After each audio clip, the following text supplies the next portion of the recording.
안녕하십니까, 책돌입니다. 오늘 소개해드릴 책은 에픽테토스의 인생 수업입니다. 저자는 오기노 히로유키, 출판사는 사모 미디어입니다. 저자 소개를 간단하게 하겠습니다.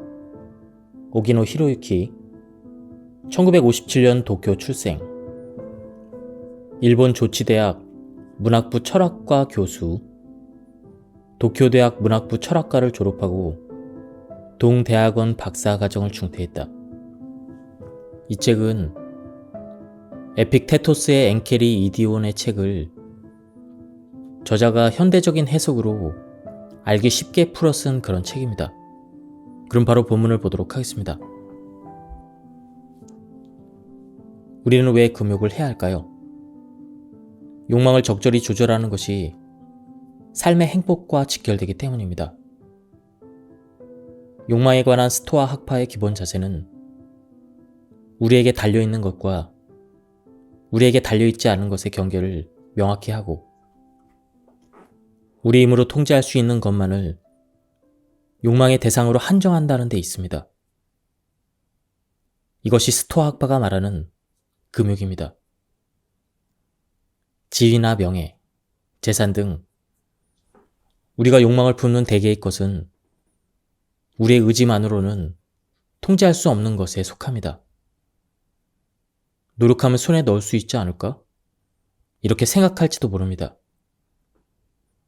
그러나 다른 누군가의 의지나 그때그때의 운이 얽히는 일을 피할 수 없는 한 완전히 자신의 재량 안에 있는 것, 즉 우리에게 달려있는 것이라고는 말할 수 없습니다. 그래서 에픽테토스는 우리에게 달려있지 않은 것을 욕망하는 태도를 경계하라고 강하게 권고합니다. 대표적인 예로 언급한 것이 바로 다른 사람을 부러워하는 행동입니다. 우리에게 달려있는 것과 우리에게 달려있지 않은 것을 분별해서 사고하는 방식은 욕망뿐 아니라 혐오에도 적용할 수 있습니다. 에픽테토스는 자기 의지로 피할 수 있는 대상만을 피하고자 할 것을 강조했습니다. 그렇다면 내 의지로 피할 수 있는 것이란 무엇일까요? 상식적으로 생각할 때 질병은 개인이 어떻게 관리하느냐에 따라 피할 수 있는 문제처럼 보입니다. 평소 식생활에 주의하고 적절히 운동을 하고 정기적으로 건강검진을 받으면 어느 정도는 예방할 수 있을 테니까요. 가난도 어느 정도는 피할 수 있습니다. 성실히 일하고 아끼고 저축하면 됩니다. 이렇게 보면 병이나 죽음, 가난을 피하려 하지 말라는 에픽테토스의 말에는 모순이 있어 보이기도 합니다. 그러나 조금만 깊이 들여다보면 금세 현실이 드러납니다. 아무리 조심하고 대비한다고 해도 인간은 질병이나 죽음에서 완전히 벗어날 수 없으며 불가피한 사고나 재해 등으로 재산을 잃어버릴 가능성도 배제할 수 없습니다. 이런 상황은 개인이 이렇다 저렇다 통제할 수 없는 능력 밖의 일이기 때문입니다. 에픽테토스는 불편한 진실에서 눈을 돌리지 말 것을 후원하고 있습니다. 건강을 위해 노력할 필요가 없다고 말하는 것이 아닙니다. 최선을 다해 노력한다고 해도 근본적으로 피할 수 없는 부분이 있음을 인정하라는 것이죠. 평소 그런 자각이 전무한 채 갑작스레 중대한 병에 걸린다면 심리적인 충격까지 더해져 더욱 깊은 무력감과 고통을 겪을 수 있습니다. 아무리 완벽하게 계획을 세우고 여행에 나선다 한들 여행지에서는 예상치 못한 일을 만나기 마련입니다. 계획대로 되는 것이 당연하다고 믿는 사람들은 돌발적인 상황에 직면했을 때 임기응변으로 신속하게 대처하기 쉽지 않습니다. 반면 여행에서는 언제든 뜻하지 않은 문제가 생길 수 있다고 각오해둔 사람들은 유사시에 조금 덜 당황함으로써 빠르게 대처할 수 있을 것입니다. 인생도 마찬가지입니다. 에픽테토스가 일관되게 전하는 메시지는 자기 힘으로 어찌할 수 없는 것을 애초에 바라지 말라는 것입니다. 우리 삶에서 예기치 않은 사건이 발생하는 것은 당연하다고 평소에 염두에 두는 것이 갑작스러운 재난 앞에서 자기 자신을 잃지 않고 회복력을 발휘할 수 있는 비결인지도 모르겠습니다. 소중한 가족이나 친구, 반려동물, 혹은 아끼는 물건처럼 가까이에 있으면 내 것이라고 생각한 대상이 영원하기를 바라는 마음은 누구나 비슷할 것입니다. 하지만 형태가 있는 것은 언젠가는 소멸하며 인간은 언젠가 반드시 죽는다는 것 또한 모두가 알고 있는 사실입니다. 그런데 우리는 과연 그것을 진심으로 이해하고 있을까요? 냉혹하게 들릴 수 있겠지만 에픽테토스는 소중한 무언가가 언제까지나 곁에 있기를, 영원하기를 바라는 사람은 어리석은 바보나 다름없다고 말합니다. 자신이 할 수 있는 것과 어떻게 해도 할 수 없는 것을 혼동하고 있기 때문이죠. 당연한 말이지만 우리가 아무리 간절하게 바란다 해도 우리 곁에 소중한 존재가 영원한 생명을 얻을 수 있는 것은 아닙니다. 에픽테토스는 자신이 할 수 없는 것을 바라본들 그 소망이 이루어질 리 없는 현실을 자각하기를 바랬습니다. 그리고 노예의 실수를 쉬운 예로 들었습니다.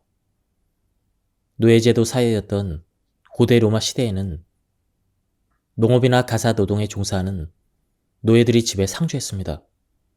에픽테토스는 이 노예들에게 실수가 없기를 바라는 사람을 어리석은 자라고 평했습니다. 이 조언은 복잡한 인간관계를 맺으며 살아가는 현대인의 생활에서 더욱 진가를 발휘합니다. 에픽테토스가 말한 노예를 요즘으로 치자면 규칙을 지키지 않는 아이, 불성실한 학생, 태만한 부하 직원, 히스테릭한 상사 등으로 생각해 볼 수가 있습니다. 우리는 가정이나 사회에서 관계 맺는 타인을 향해 이렇게 저렇게 했으면 좋겠다고 요구를 하거나 바라는 일이 흔하죠. 하지만 타인은 내가 어떻게 컨트롤할 수 있는 존재가 아님을 잊지 말아야 합니다. 타인의 일은 타인의 몫입니다. 무언가를 바라는 마음은 오로지 내가 할 수 있는 것에 한해야 합니다. 태도가 나쁜 상사를 바꿀 수는 없지만 그를 대하는 나의 태도는 바꿀 수 있는 것처럼 말이죠. 지금 무언가 바라는 것이 있다면 그것이 내 힘으로 어떻게든 할 수 있는 문제인가를 먼저 곰곰이 생각해 볼 필요가 있습니다. 남에게 무언가를 바라지 않고 내가 할 수 있는 일에 힘쓰는 것이야말로 인간관계로 인한 소모적인 고민을 덜고 평온한 마음을 가지는 좋은 방도가 될 것입니다. 자신이 아무리 노력해도 타인으로부터 받은 평가나 평판은 자기 뜻대로 조절할 수 있는 것이 아닙니다. 게다가 타인의 시선이나 평가에 지나치게 연연하면 정작 자신이 나아가고자 하는 길을 제대로 보지 못할 수도 있습니다. 이에 에픽테토스는 타인의 평가를 두려워하지 말라고 말합니다. SNS가 우리 삶에 가까이 들어와 있는 요즘은 시시각각 타인의 평가를 받는 세상이 되었습니다. 그래서 뭔가를 결정할 때 자신의 관점이 아닌 타인의 시선을 중시하곤 합니다.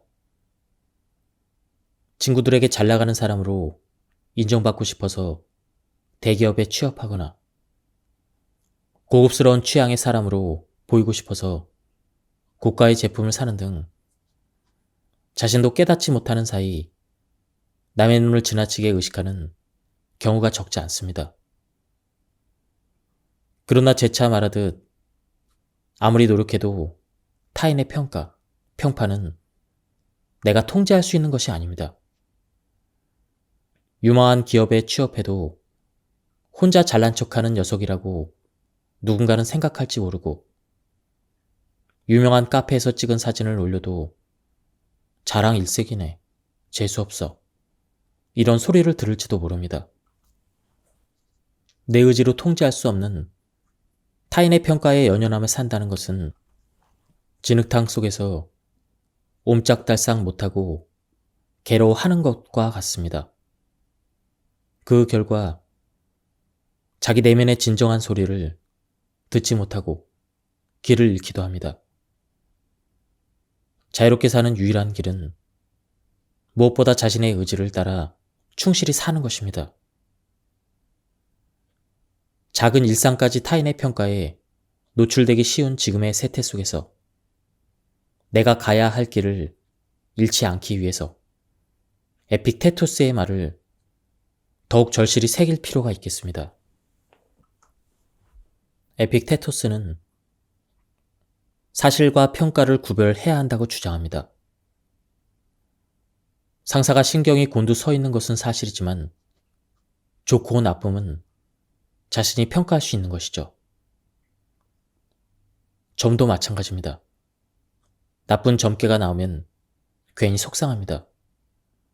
중요한 일을 앞두고 있을 때나 시험을 준비할 때라면 더욱더 그렇죠. 반신반의하며 재미로 본 것이라고 해도 어쩌면 잘 안 될지도 몰라. 이런 불길한 예감이 마음을 어지럽힐 수도 있습니다. 여기가 중요한 부분인데 에픽테토스는 점이나 운세를 보지 말라고 이야기한 게 아닙니다. 일에 관해서든 인간관계에 관해서든 나쁜 점괘가 나왔다는 사실과 일이 잘 안 풀릴지도 모른다는 예감, 마음이 불안하고 흔들릴 것 같다는 본인의 감정은 별개임을 인식하라는 것입니다. 에픽테토스는 일어난 일 그 자체에는 좋고 나쁨이라는 선악의 개념이 존재하지 않는다고 굳게 믿었습니다. 사실 당연하다면 당연한 말이겠죠. 지진이나 홍수도 자연의 섭리로 발생하는 것이기에 그 자체로는 선악을 논할 수 없습니다. 물론 모든 일이 바람대로 이루어진다면 좋을 텐데 이렇게 생각하는 것이 인지상정입니다. 지진이나 홍수도 당연히 일어나지 않기를 바랍니다. 학업 성적, 사업 번영, 무병장수와 같은 그러한 바램은 인간에게 지극히 자연스러운 소망으로 보입니다. 그러나 에픽테토스는 바로 이런 상식의 이의를 제기합니다. 미래에 어떤 일이 벌어지더라도 그것은 인간의 힘으로 좌지우지할 수 없으므로 애초에 욕망의 대상이 되어서는 안 된다는 것이었죠. 단, 일어난 사실은 우리에게 달려있는 것이 아니기에 아무것도 할 수 없지만 그것을 어떻게 평가할지는 우리에게 달린 것이기에 선택할 수 있다고 말합니다. 나아가 일어난 일이 자신의 소망과 다르더라도 언뜻 자신에게 나쁜 것이라는 생각이 들더라도 우리가 마음먹기에 따라 그것을 얼마든지 선용, 즉 좋은 쪽으로 이용할 수 있음을 강조합니다. 예컨대 어린 시절 소풍 전날 밤 내일 날씨가 맑기를 바란 적이 누구나 한 번쯤은 있을 것입니다. 하지만 다음날 비가 내렸고 야외 소풍 대신 수족관에 가게 되었다고 합시다. 그럼 과연 어느 쪽이 더 좋을까요? 아무리 생각해봐도 딱 잘라 말하기는 쉽지 않습니다. 여기에서 관점은 두 가지로 나뉘는데, 하나는 언제까지나 본래 희망을 고집하는 것입니다. 비가 오지 않았더라면 야외로 소풍을 갈 수 있었을 텐데, 일지망 학교에 합격했더라면 지금보다 좋은 직업을 가졌었을 텐데, 이런 미련과 후회의 길입니다. 이런 관점에서는 실망밖에 생기지 않습니다. 반면에 비가 내렸지만 즐거웠으니까 그걸로 좋아. 지금 직장에서 소중한 동료들을 만날 수 있었던 것은 행운이었어. 이렇게 자신의 주관적인 희망과는 다른 차선책으로서의 현재를 받아들이는 관점도 있습니다. 그리고 후자가 바로 에픽테토스가 말하는 선용의 길입니다. 우리 삶에는 매일같이 수많은 일이 벌어집니다. 어떤 사실이든 나에게 긍정적인 방향으로 작용할 수 있도록 바꿀 힘이 우리에게 있습니다. 에픽테토스는 당연하면서도 미처 깨닫지 못한 진리를 다시 한번 우리에게 일깨워주고 있습니다. 부정적인 감정에 사로잡힐 때 사람들은 그 원인을 외부 세계의 사물이나 사건 속에서 찾으려고 합니다. 그 사람 때문에, 불우한 가정 환경 탓에, 이런 식으로 자신을 둘러싼 환경과 인간 관계를 원망하곤 합니다. 하지만 에피텍토스는 이러한 관점 자체를 근본적으로 뒤엎었습니다. 외부의 사물이나 사건 자체는 선악 그 어느 쪽도 아닙니다. 그러므로 그것이 인간을 괴롭히는 것은 결코 아니죠. 인간의 괴로움은 외부의 사물이나 사건을 어떻게 받아들일지 같이 판단을 내리는 우리의 사고방식에 기인한다고 보았습니다. 무시무시한 숲이라는 표현을 떠올려 봅시다. 우거진 숲으로 한낮에도 어두컴컴하고 인적 드문 숲은 처음 발을 내딛는 사람에게 공포감을 안기기에 충분합니다. 그러나 잘 생각해 보면 무시무시하다라고 느끼는 것은 어디까지나 개인의 주관적인 감상에 지나지 않을 뿐, 숲 자체에 뭔가 무서운 성질의 것이 처음부터 존재한 것은 아닙니다. 숲을 사냥터로 삼은 노련한 사냥꾼에게는 그저 익숙하고 평범한 생활의 터전일 뿐입니다. 도시에서 자란 아이가 작은 벌레를 무서워하는 것처럼 낯설다라는 느낌이 공포라는 감정과 결합하기도 합니다. 일단 그런 감정에 사로잡히면 그 자체는 그리 위험할 것이 없음에도 두려움을 느끼게 됩니다. 반대로 두려움에 지나치게 익숙해져 버리면 두려워해야 할 것에도 둔감해져서 자칫 사고로 이어지기도 합니다. 에픽테토스는 이런 감정에 사로잡힌 상태를 애당초 인식의 오류에서 기인한 문제라고 진단했습니다. 때문에 불안이나 슬픔에서 벗어나기 위해서는 나는 어떤 사고방식을 갖추고 있는가, 이런 철저한 자기 성찰이 필요하다고 여겼습니다.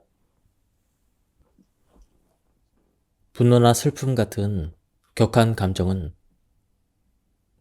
다름 아닌 자신의 감정임에도 스스로 통제하기가 쉽지 않습니다. 누군가의 불쾌한 말 한마디에 화가 나면 좀처럼 분노가 수그러들지 않습니다. 실연을 당하고 깊은 우울감에 잠겼을 때 기운 내라는 말을 듣는다고 쉽게 털고 일어날 수 있는 것도 아닙니다. 에픽테토스는 그런 감정에 앞서 판단이 있다고 보았습니다. 가령 누군가로부터 바보라는 소리를 들으면 화가 날 수도 있겠지만 그렇지 않은 상황도 있습니다. 지난날의 실패담을 터놓는 자리에서 친구에게 이런 바보, 이런 소리를 듣는다고 해도 그리 화내지 않을 것입니다. 그 말이 현재가 아닌 과거 행동에 대한 평가라고 판단할 수 있기 때문입니다. 이런 점에서 감정은 본능적인 욕구와는 달리 일정한 이해나 지성을 동반한다고 볼 수 있습니다. 지금 나한테 화를 내봐. 이런 부탁을 받는다고 해서 바로 화가 나진 않습니다. 한편 느닷없이 남에게 얻어맞는다면 불합리한 폭력을 당했다는 생각에 누구라도 화가 나기 마련입니다. 단, 그 행동에 합당한 이유가 있어서 이를테면 위험을 피하려고 부득이하게 밀쳤다는 등 해명을 수긍할 수 있다면 분노는 곧 수그러들 것입니다. 요컨대 부정적인 감정은 자신도 인식하지 못한 사이에 판단을 만들어냅니다.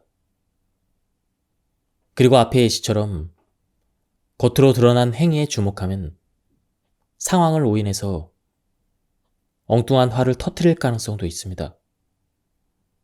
대부분의 행위에는 동기가 있습니다. 얼핏 무례해 보이는 행동일지라도 꼭 악의에서 비롯된 것은 아닐 수도 있습니다. 상대방이 왜 그런 행동을 하게 되었는지 종합적으로 헤아려 보면 수긍할 수 있는 나름의 이유를 발견하기도 합니다. 책상에 놓인 종이도 위에서 내려다 보면 직사각형이지만 비스듬히 보면 평행사변형이나 사다리꼴로 보입니다. 이처럼 단순한 사물조차 관점에 따라 전혀 다른 형태로 보이는데 지금 당장 눈앞에 벌어진 상황만을 절대시해서는 안 된다는 것이죠. 현재 자신의 관점으로 파악되는 사실만 가지고 성급히 전체를 판단할 것이 아니라 전혀 다른 견해가 존재할 수 있음을 검토해보는 것. 이러한 균형적인 상상력이야말로 불필요한 분노를 억제하고 타인에게 관용적인 자세를 품게 합니다. 일단 사건의 당사자가 되면 일순간 시야가 얼어붙어 유연성 있게 대처하기가 어렵습니다. 지금 당장의 시점으로밖에 세상을 볼 수 없게 되고 그 결과 사건을 냉정하게 받아들이지 못하는 것이죠. 대신 분노와 증오 같은 감정에 압도되기 쉽습니다. 에픽테토스는 이 같은 반응의 차이를 두고 왜 남의 불행과 마찬가지의 입장에서 자신의 불행을 마주하지 못하는가? 이렇게 질문합니다. 논리적으로는 에픽테토스가 말한 그대로입니다. 하지만 막상 그렇게 행동할 수 있을까를 상상하면 당사자와 남이 느끼는 절실함은 전혀 다르다고 반론하고 싶어질 것입니다. 그러나 재차 말했듯 일시적인 감정의 소용돌이에 몸을 맡겨버리면 시야가 극도로 좁아집니다. 나아가 그로 인한 부정적인 감정에 긴 시간 얽매이다 보면 정신 건강에도 깊은 상흔이 생겨버립니다. 그렇다면 어떻게 해야 에픽테토스의 가르침을 우리 삶에 효과적으로 적용할 수 있을까요? 그 시작은 자신에 관한 일을 가능한 한 남의 일처럼 파악해 보는 것에서 출발합니다. 나에게 일어난 일을 남의 일처럼 생각하는 습관을 의식적으로 들이면 흔들리는 감정의 진폭이 점점 줄어듭니다. 흔히 내 일처럼 생각하라고 말하곤 하는데 때로는 그와 반대로 나의 일을 남의 일이라 생각하는 것이 자신을 객관적으로 돌아볼 수 있는 지혜로운 주문이 되기도 합니다. 인생은 다양한 만남과 이별이 거듭되면서 흘러갑니다. 이때 만남의 기쁨은 즉시 알 수 없지만 이별의 슬픔은 직격탄 같은 강한 충격을 줍니다. 그래서 에픽테토스는 이별에 대한 관점을 궁극적으로 바꿀 것을 시사합니다. 잃은 것이 아니라 되돌려 준 것 뿐이라고요. 그렇다면 대체 누가 주었을까요? 에픽테토스가 내놓은 대답은 신입니다. 현대인에게 신을 내세워서 무언가를 논하기란 쉽지 않은 일입니다. 자연이나 우주로 바꿔 말해도 쉽게 와닿지 않을 것입니다. 다만 중요한 것은 여기에는 소유라는 사고방식에 대해서 근본적인 관점의 전환이 제시되어 있다는 점입니다. 소유하고 있다는 것은 처음부터 우리 외부에 있는 것으로 언젠가는 잃어버릴 가능성이 있는 것입니다. 물론 폭압적으로 내 땅을 빼앗기거나 사기를 당해서 잃어버리는 사건이 횡행하는 상황은 정상적인 법치 국가에서는 용납될 수 없는 일입니다.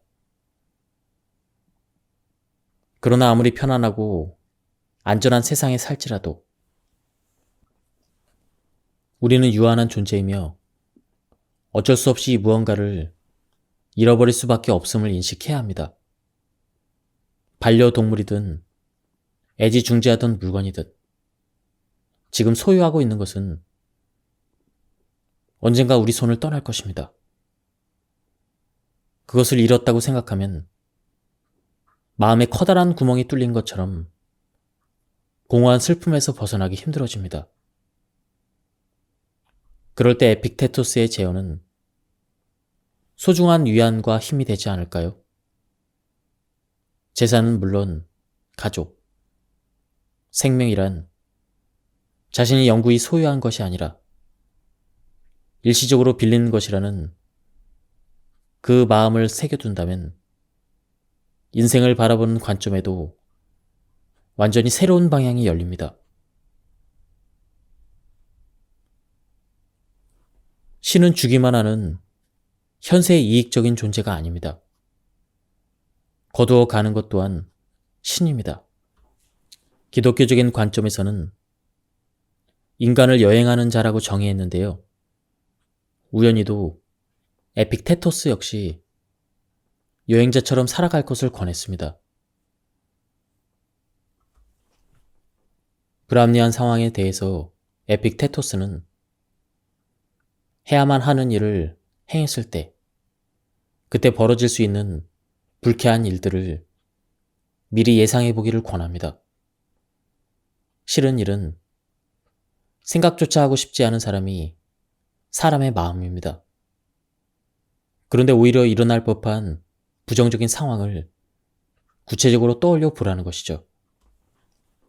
내키지 않은 일을 하지 않을 수 있다면 가장 좋겠지만 꼭 해야만 하는 불가피한 상황도 있는 법입니다. 이왕 그리 된 바에는 마음을 다잡고 감사하는 것 외에는 선택지는 없습니다.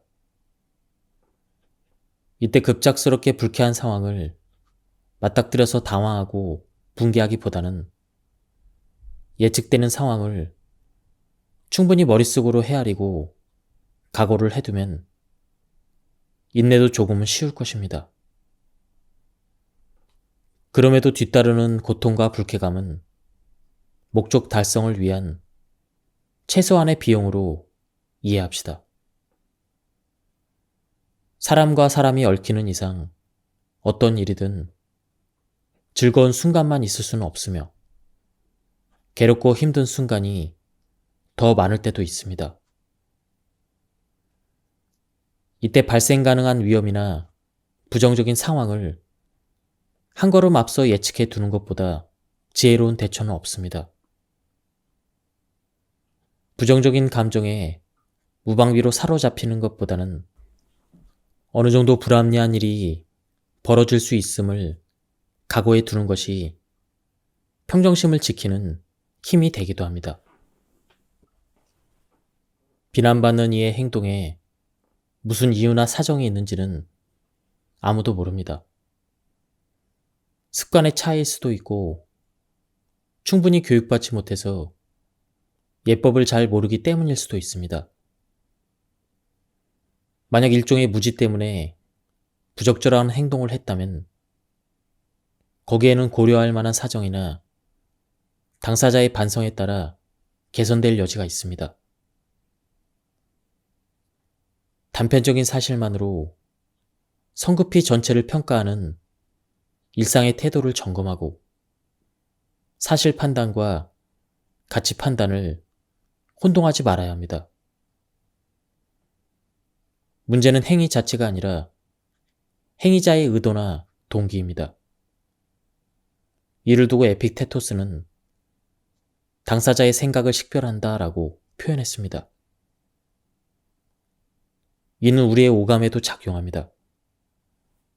우리 마음에는 감각이나 기억을 통해 실로 다양한 이미지가 흘러 들어옵니다. 방 안은 조금 덥고 창밖으로 태양이 눈부시게 빛난다. 지금 막 마신 커피는 조금 씁쓸하고 시계를 보니 정각 오후 2시를 가리키고 있다. 이런 다양한 인상은 대개 사실을 그대로 비추는 듯 보이지만 모든 것이 그대로의 진실은 아닙니다. 착각이나 착시를 일으켜 자칫 잘못된 판단을 유발하는 인상도 있습니다. 컵 속의 물에 비스듬하게 넣은 막대기는 구분 듯이 보이고 어떤 소리가 조금씩 커지면 그것만으로도 뭔가 다가오는 상상을 하게 됩니다. 우리가 별다른 의식 없이 매일 떠올리는 상상이나 느낌, 판단 앞에서 에픽테토스는 다시금 성찰의 눈을 돌릴 것을 주문합니다. 사실을 파악하는 곳에서 멈춰라. 거기에서 한 걸음 나아가 선악의 가치 판단은 더 신중하게 하라. 이렇게 말이죠. 올바르게 인식하는 것. 적어도 잘못된 판단에 빠지지 않도록 신중해지는 것.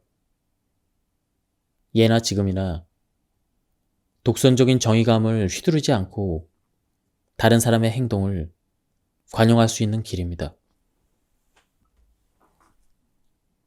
역경에 맞서는 힘을 내 안에서 찾는 습관을 들인다. 어떤 상황에 처할지라도 그대는 자신을 돌아볼 것을 기억하라. 역경에 대처할 수 있는 그대 안의 능력을 발견해라. 미남 미녀의 유혹 앞에 놓일 때 그대는 내면의 자제심을 발견할 것이다. 큰 고난을 감당해야 되는 상황에 놓인다면 인내심을 발견할 것이다. 부당하고 모욕적인 말을 듣는다면 참을성을 발견할 것이다. 이처럼 역경에 맞서는 힘을 그대 안에서 찾는 습관을 들인다면 심상의 마음을 빼앗겨 그대가 사로잡히는 일은 없을 것이다. 나라는 존재도 언젠가는 반드시 죽어 사라진다고 생각하면 불필요한 욕구에 휘둘리지 않게 됩니다. 죽음을 진지하게 자각하면 지위나 명예, 재산 등을 얻기 위해서 인생 대부분을 허비하는 일이 얼마나 헛된 일인지 알 수 있다는 것입니다. 진정한 행복이란 무엇인가? 내가 인생에서 이루고 싶은 신념은 무엇인가? 죽음을 눈앞에 둠으로써 중요한 것이 보이기 시작합니다. 당연한 얘기 같지만 과연 얼마나 많은 사람이 진정으로 이를 의식하고 있을까요? 자신의 죽음을 강하게 의식함으로써 사명을 자각하고 양심의 눈을 뜨고 살아가는 의미를 되묻는 이들이 적지 않습니다. 어느 쪽이 행복한 삶이냐고 묻는다면 대개의 사람은 틀림없이 이런 삶을 택할 것입니다. 지금까지 이 책에 대한 리뷰를 모두 마쳤습니다. 이 책은 다소 어려울 수도 있는 에픽테토스의 사상을 현대적인 언어로 쉽게 풀이한 그런 책이었습니다. 책 중간중간에는 만화가 삽입되어 있는데요. 만화를 읽어보면 굉장히 이해도 쉽고 재미도 있었습니다. 한번 책을 구해서 읽어보실 것을 추천드립니다. 여기서 리뷰를 마치도록 하겠습니다. 감사합니다. 안녕하십니까, 책돌입니다. 오늘 소개해드릴 책은 에픽테토스의 인생 수업입니다. 저자는 오기노 히로유키, 출판사는 3호 미디어입니다. 저자 소개를 간단하게 하겠습니다. 오기노 히로유키, 1957년 도쿄 출생, 일본 조치대학 문학부 철학과 교수, 도쿄대학 문학부 철학과를 졸업하고 동대학원 박사과정을 중퇴했다. 이 책은 에픽테토스의 엔케리 이디온의 책을 저자가 현대적인 해석으로 알기 쉽게 풀어 쓴 그런 책입니다. 그럼 바로 본문을 보도록 하겠습니다. 우리는 왜 금욕을 해야 할까요? 욕망을 적절히 조절하는 것이 삶의 행복과 직결되기 때문입니다. 욕망에 관한 스토아 학파의 기본 자세는 우리에게 달려있는 것과 우리에게 달려있지 않은 것의 경계를 명확히 하고 우리 힘으로 통제할 수 있는 것만을 욕망의 대상으로 한정한다는 데 있습니다. 이것이 스토아 학파가 말하는 금욕입니다.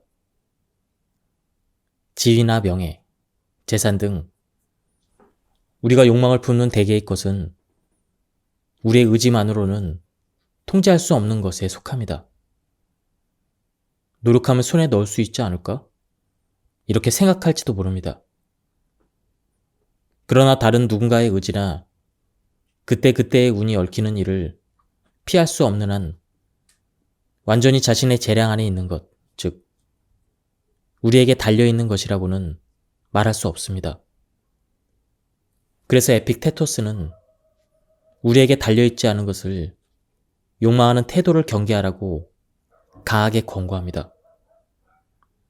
대표적인 예로 언급한 것이 바로 다른 사람을 부러워하는 행동입니다.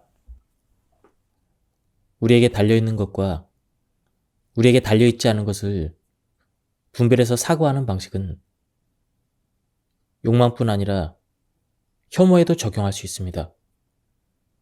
에픽테토스는 자기 의지로 피할 수 있는 대상만을 피하고자 할 것을 강조했습니다.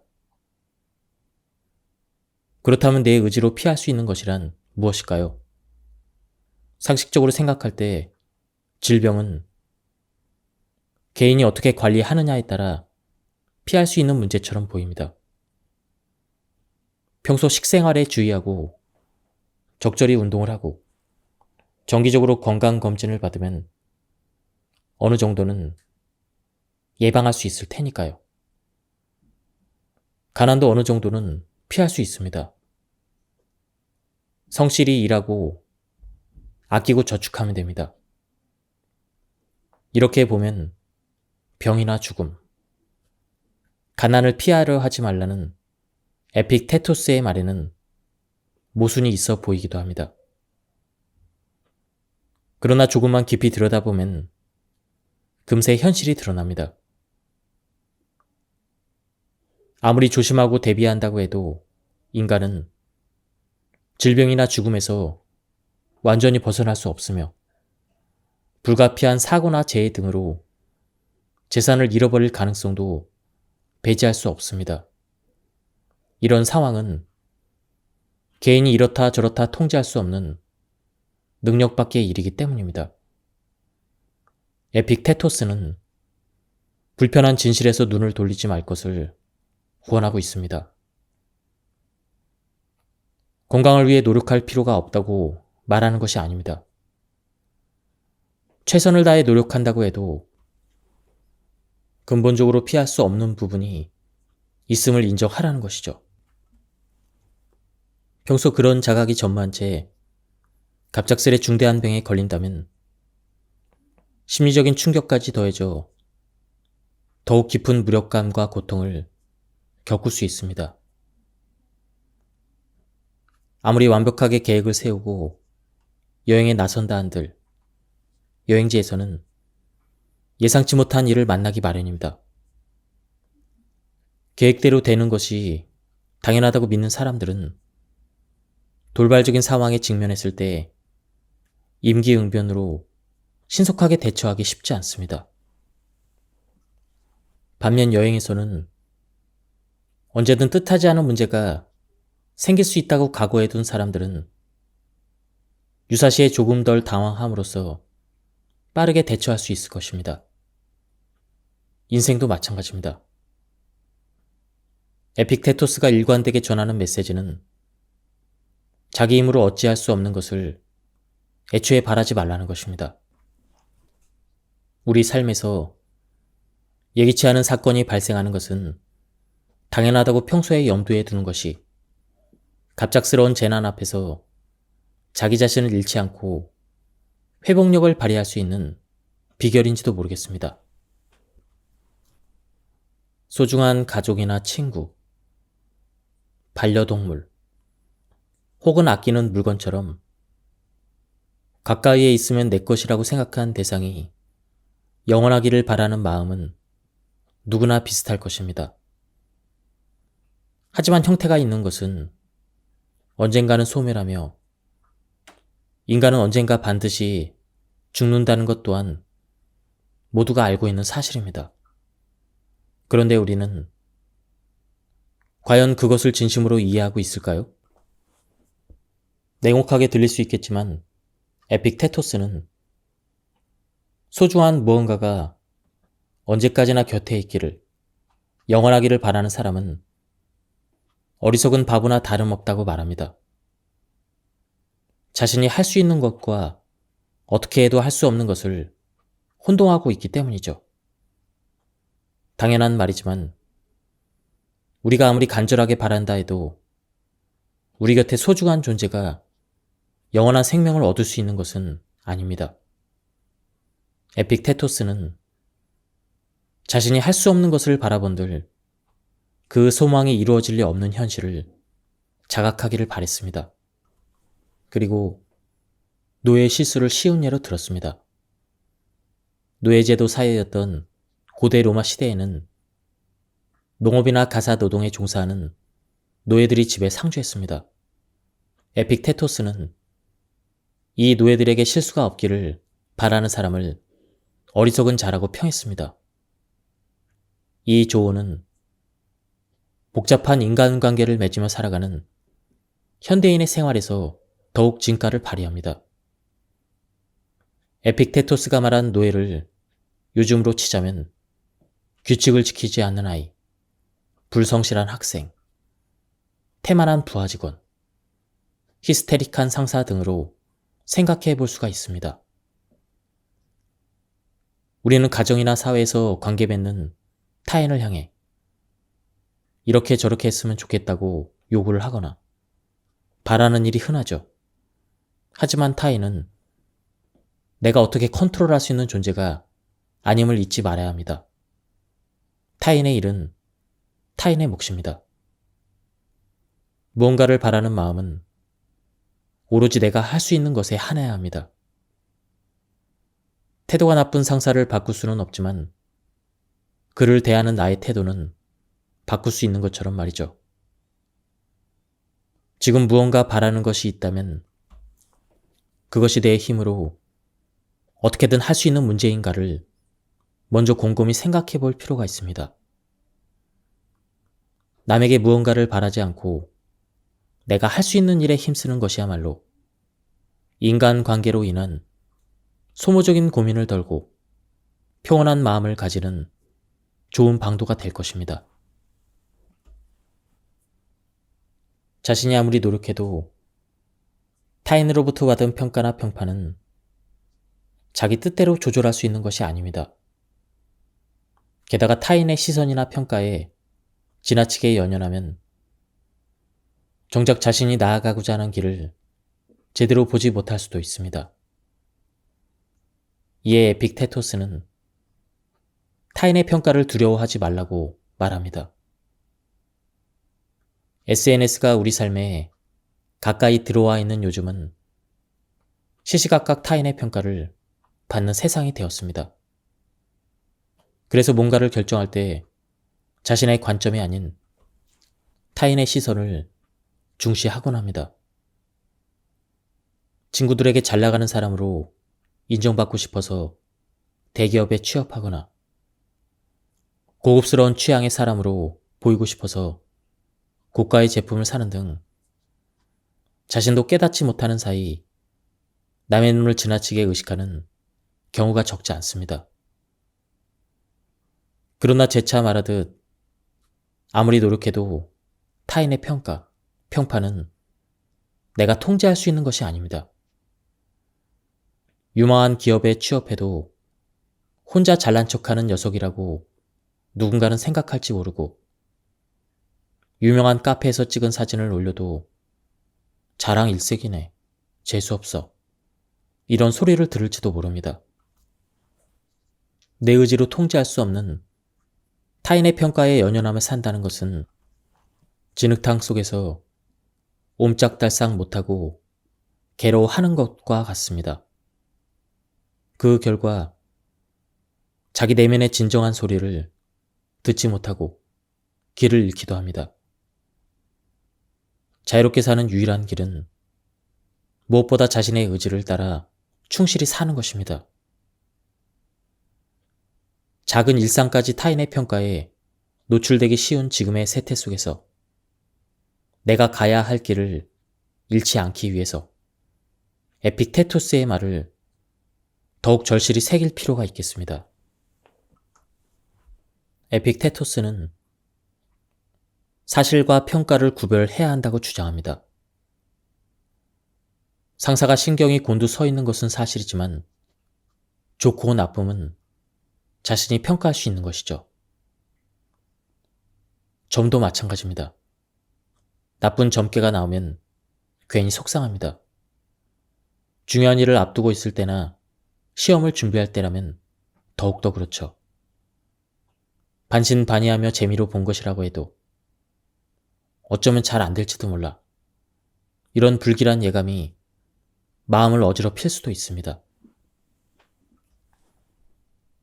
여기가 중요한 부분인데 에픽테토스는 점이나 운세를 보지 말라고 이야기한 게 아닙니다. 일에 관해서든 인간관계에 관해서든 나쁜 점괘가 나왔다는 사실과 일이 잘 안 풀릴지도 모른다는 예감, 마음이 불안하고 흔들릴 것 같다는 본인의 감정은 별개의 힘을 인식하라는 것입니다. 에픽테토스는 일어난 일 그 자체에는 좋고 나쁨이라는 선악의 개념이 존재하지 않는다고 굳게 믿었습니다. 사실 당연하다면 당연한 말이겠죠. 지진이나 홍수도 자연의 섭리로 발생하는 것이기에 그 자체로는 선악을 논할 수 없습니다. 물론 모든 일이 바람대로 이루어진다면 좋을 텐데 이렇게 생각하는 것이 인지상정입니다. 지진이나 홍수도 당연히 일어나지 않기를 바랍니다. 학업 성적, 사업 번영, 무병장수와 같은 그러한 바램은 인간에게 지극히 자연스러운 소망으로 보입니다. 그러나 에픽테토스는 바로 이런 상식의 이의를 제기합니다. 미래에 어떤 일이 벌어지더라도 그것은 인간의 힘으로 좌지우지할 수 없으므로 애초에 욕망의 대상이 되어서는 안 된다는 것이었죠. 단, 일어난 사실은 우리에게 달려있는 것이 아니기에 아무것도 할 수 없지만 그것을 어떻게 평가할지는 우리에게 달린 것이기에 선택할 수 있다고 말합니다. 나아가 일어난 일이 자신의 소망과 다르더라도 언뜻 자신에게 나쁜 것이라는 생각이 들더라도 우리가 마음먹기에 따라 그것을 얼마든지 선용, 즉 좋은 쪽으로 이용할 수 있음을 강조합니다. 예컨대 어린 시절 소풍 전날 밤 내일 날씨가 맑기를 바란 적이 누구나 한 번쯤은 있을 것입니다. 하지만 다음날 비가 내렸고 야외 소풍 대신 수족관에 가게 되었다고 합시다. 그럼 과연 어느 쪽이 더 좋을까요? 아무리 생각해봐도 딱 잘라 말하기는 쉽지 않습니다. 여기에서 관점은 두 가지로 나뉘는데 하나는 언제까지나 본래 희망을 고집하는 것입니다. 비가 오지 않았더라면 야외로 소풍을 갈 수 있었을 텐데, 일지망 학교에 합격했더라면 지금보다 좋은 직업을 가졌었을 텐데, 이런 미련과 후회의 길입니다. 이런 관점에서는 실망밖에 생기지 않습니다.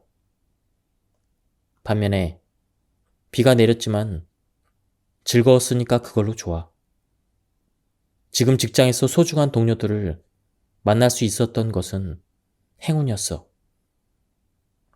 이렇게 자신의 주관적인 희망과는 다른 차선책으로서의 현재를 받아들이는 관점도 있습니다. 그리고 후자가 바로 에픽테토스가 말하는 선용의 길입니다. 우리 삶에는 매일같이 수많은 일이 벌어집니다. 어떤 사실이든 나에게 긍정적인 방향으로 작용할 수 있도록 바꿀 힘이 우리에게 있습니다. 에픽테토스는 당연하면서도 미처 깨닫지 못한 진리를 다시 한번 우리에게 일깨워주고 있습니다. 부정적인 감정에 사로잡힐 때 사람들은 그 원인을 외부 세계의 사물이나 사건 속에서 찾으려고 합니다. 그 사람 때문에, 불우한 가정 환경 탓에, 이런 식으로 자신을 둘러싼 환경과 인간 관계를 원망하곤 합니다. 하지만 에피텍토스는 이러한 관점 자체를 근본적으로 뒤엎었습니다. 외부의 사물이나 사건 자체는 선악 그 어느 쪽도 아닙니다. 그러므로 그것이 인간을 괴롭히는 것은 결코 아니죠. 인간의 괴로움은 외부의 사물이나 사건을 어떻게 받아들일지 같이 판단을 내리는 우리의 사고방식에 기인한다고 보았습니다. 무시무시한 숲이라는 표현을 떠올려 봅시다. 우거진 숲으로 한낮에도 어두컴컴하고 인적 드문 숲은 처음 발을 내딛는 사람에게 공포감을 안기기에 충분합니다. 그러나 잘 생각해 보면 무시무시하다라고 느끼는 것은 어디까지나 개인의 주관적인 감상에 지나지 않을 뿐, 숲 자체에 뭔가 무서운 성질의 것이 처음부터 존재한 것은 아닙니다. 숲을 사냥터로 삼은 노련한 사냥꾼에게는 그저 익숙하고 평범한 생활의 터전일 뿐입니다. 도시에서 자란 아이가 작은 벌레를 무서워하는 것처럼 낯설다라는 느낌이 공포라는 감정과 결합하기도 합니다. 일단 그런 감정에 사로잡히면 그 자체는 그리 위험할 것이 없음에도 두려움을 느끼게 됩니다. 반대로 두려움에 지나치게 익숙해져 버리면 두려워해야 할 것에도 둔감해져서 자칫 사고로 이어지기도 합니다. 에픽테토스는 이런 감정에 사로잡힌 상태를 애당초 인식의 오류에서 기인한 문제라고 진단했습니다. 때문에 불안이나 슬픔에서 벗어나기 위해서는 나는 어떤 사고방식을 갖추고 있는가? 이런 철저한 자기 성찰이 필요하다고 여겼습니다. 분노나 슬픔 같은 격한 감정은 다름 아닌 자신의 감정임에도 스스로 통제하기가 쉽지 않습니다. 누군가의 불쾌한 말 한마디에 화가 나면 좀처럼 분노가 수그러들지 않습니다. 실연을 당하고 깊은 우울감에 잠겼을 때 기운내라는 말을 듣는다고 쉽게 털고 일어날 수 있는 것도 아닙니다. 에픽테토스는 그런 감정에 앞서 판단이 있다고 보았습니다. 가령 누군가로부터 바보라는 소리를 들으면 화가 날 수도 있겠지만 그렇지 않은 상황도 있습니다. 지난날의 실패담을 터놓는 자리에서 친구에게 이런 바보, 이런 소리를 듣는다고 해도 그리 화내지 않을 것입니다. 그 말이 현재가 아닌 과거 행동에 대한 평가라고 판단할 수 있기 때문입니다. 이런 점에서 감정은 본능적인 욕구와는 달리 일정한 이해나 지성을 동반한다고 볼 수 있습니다. 지금 나한테 화를 내봐. 이런 부탁을 받는다고 해서 바로 화가 나진 않습니다. 한편 느닷없이 남에게 얻어맞는다면 불합리한 폭력을 당했다는 생각에 누구라도 화가 나기 마련입니다. 단, 그 행동에 합당한 이유가 있어서 이를테면 위험을 피하려고 부득이하게 밀쳤다는 등 해명을 수긍할 수 있다면 분노는 곧 수그러들 것입니다. 요컨대 부정적인 감정은 자신도 인식하지 못한 사이에 판단을 만들어냅니다. 그리고 앞의 예시처럼 겉으로 드러난 행위에 주목하면 상황을 오인해서 엉뚱한 화를 터뜨릴 가능성도 있습니다. 대부분의 행위에는 동기가 있습니다. 얼핏 무례해 보이는 행동일지라도 꼭 악의에서 비롯된 것은 아닐 수도 있습니다. 상대방이 왜 그런 행동을 하게 되었는지 종합적으로 헤아려 보면 수긍할 수 있는 나름의 이유를 발견하기도 합니다. 책상에 놓인 종이도 위에서 내려다 보면 직사각형이지만 비스듬히 보면 평행사변형이나 사다리꼴로 보입니다. 이처럼 단순한 사물조차 관점에 따라 전혀 다른 형태로 보이는데 지금 당장 눈앞에 벌어진 상황만을 절대시해서는 안 된다는 것이죠. 현재 자신의 관점으로 파악되는 사실만 가지고 성급히 전체를 판단할 것이 아니라 전혀 다른 견해가 존재할 수 있음을 검토해보는 것. 이러한 균형적인 상상력이야말로 불필요한 분노를 억제하고 타인에게 관용적인 자세를 품게 합니다. 일단 사건의 당사자가 되면 일순간 시야가 얼어붙어 유연성 있게 대처하기가 어렵습니다. 지금 당장의 시점으로 밖에 세상을 볼 수 없게 되고 그 결과 사건을 냉정하게 받아들이지 못하는 것이죠. 대신 분노와 증오 같은 감정에 압도되기 쉽습니다. 에픽테토스는 이 같은 반응의 차이를 두고 왜 남의 불행과 마찬가지의 입장에서 자신의 불행을 마주하지 못하는가? 이렇게 질문합니다. 논리적으로는 에픽테토스가 말한 그대로입니다.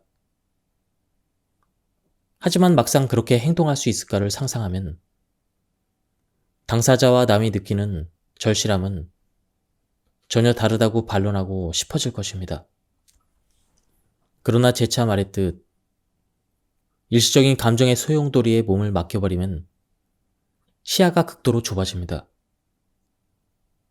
나아가 그로 인한 부정적인 감정에 긴 시간 얽매이다 보면 정신 건강에도 깊은 상흔이 생겨버립니다. 그렇다면 어떻게 해야 에픽테토스의 가르침을 우리 삶에 효과적으로 적용할 수 있을까요? 그 시작은 자신에 관한 일을 가능한 한 남의 일처럼 파악해 보는 것에서 출발합니다. 나에게 일어난 일을 남의 일처럼 생각하는 습관을 의식적으로 들이면 흔들리는 감정의 진폭이 점점 줄어듭니다.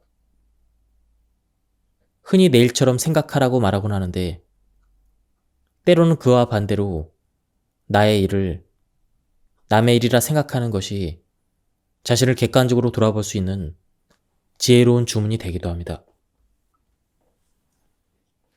인생은 다양한 만남과 이별이 거듭되면서 흘러갑니다. 이때 만남의 기쁨은 즉시 알 수 없지만 이별의 슬픔은 직격탄 같은 강한 충격을 줍니다. 그래서 에픽테토스는 이별에 대한 관점을 궁극적으로 바꿀 것을 시사합니다. 잃은 것이 아니라 되돌려 준 것 뿐이라고요. 그렇다면 대체 누가 주었을까요?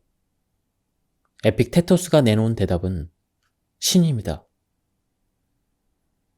현대인에게 신을 내세워서 무언가를 논하기란 쉽지 않은 일입니다. 자연이나 우주로 바꿔 말해도 쉽게 와닿지 않을 것입니다. 다만 중요한 것은 여기에는 소유라는 사고방식에 대해서 근본적인 관점의 전환이 제시되어 있다는 점입니다. 소유하고 있다는 것은 처음부터 우리 외부에 있는 것으로 언젠가는 잃어버릴 가능성이 있는 것입니다. 물론 폭압적으로 내 땅을 빼앗기거나 사기를 당해서 잃어버리는 사건이 횡행하는 상황은 정상적인 법치 국가에서는 용납될 수 없는 일입니다.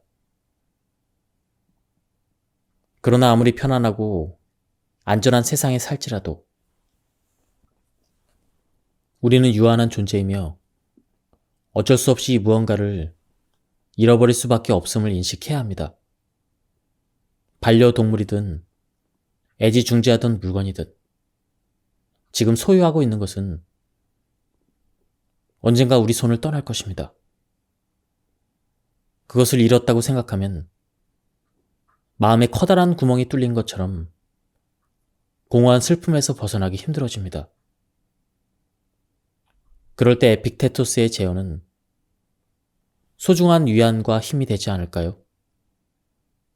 재산은 물론 가족, 생명이란 자신이 영구히 소유한 것이 아니라 일시적으로 빌린 것이라는 그 마음을 새겨둔다면 인생을 바라보는 관점에도 완전히 새로운 방향이 열립니다.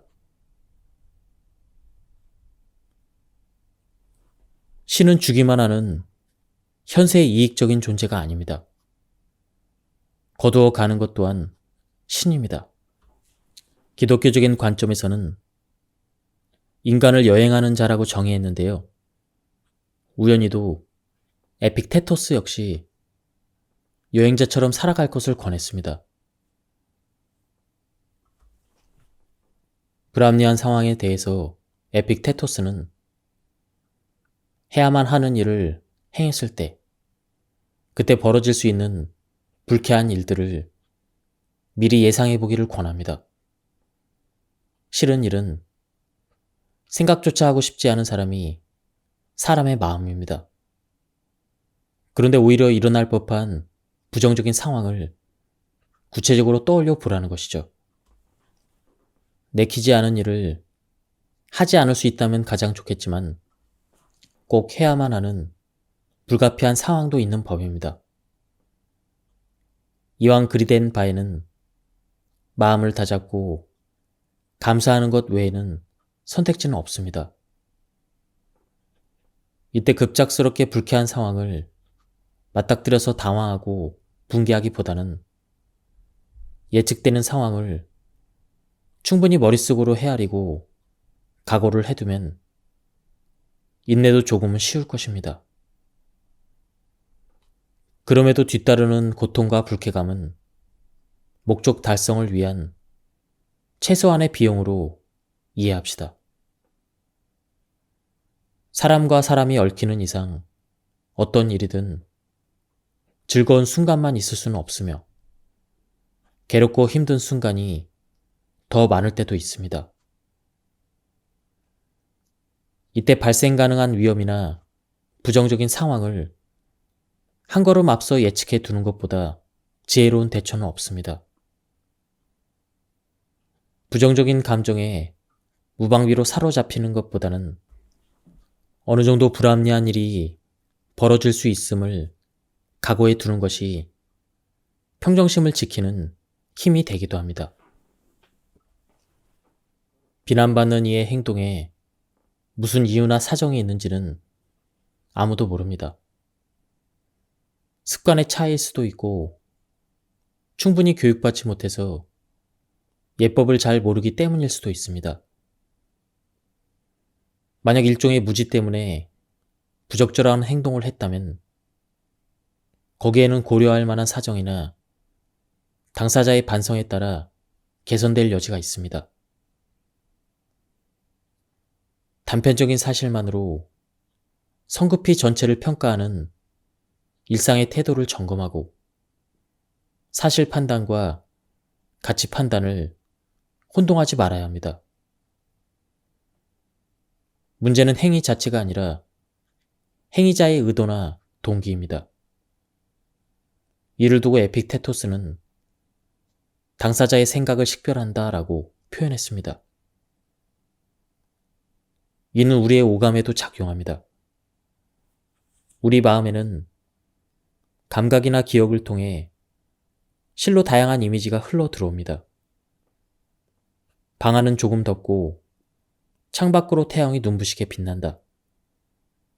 지금 막 마신 커피는 조금 씁쓸하고 시계를 보니 정각 오후 2시를 가리키고 있다.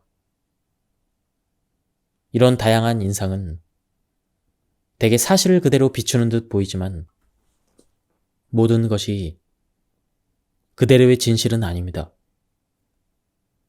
착각이나 착시를 일으켜 자칫 잘못된 판단을 유발하는 인상도 있습니다.